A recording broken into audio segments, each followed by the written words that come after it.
গ্রীষ্মের প্রচণ্ড দাবদাহে বাইরে বেরোনোর আগে বা বাইরে থেকে এসে তরমুজের এই শরবত খেলে আপনার শরীর পেট ঠান্ডা থাকবে এবং মন হবে তৃপ্ত।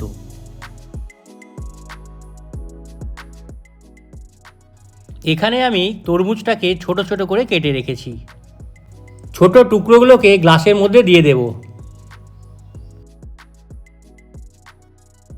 এখানে আছে ফ্রেশ পুদিনা পাতা। এবার এগুলোকে আমি তরমুজের সঙ্গে অ্যাড করে দেব। ভালো করে তরমুজ এবং পুদিনা পাতাগুলোকে স্ম্যাশ করে নেব।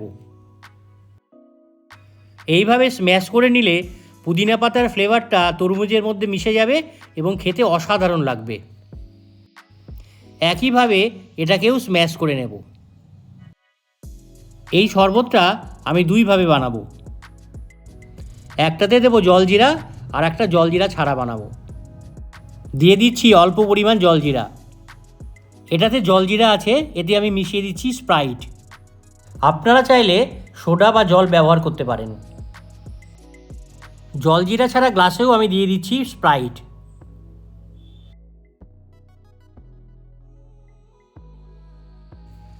এবার আমি দিয়ে দিচ্ছি টুকরো করে রাখা তরমুজ। সবশেষে গার্নিশ করব পুদিনা পাতা দিয়ে।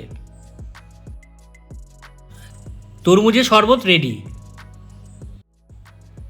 ভিডিওটা ভালো লাগলে লাইক, কমেন্ট, শেয়ার এবং সাবস্ক্রাইব করবেন।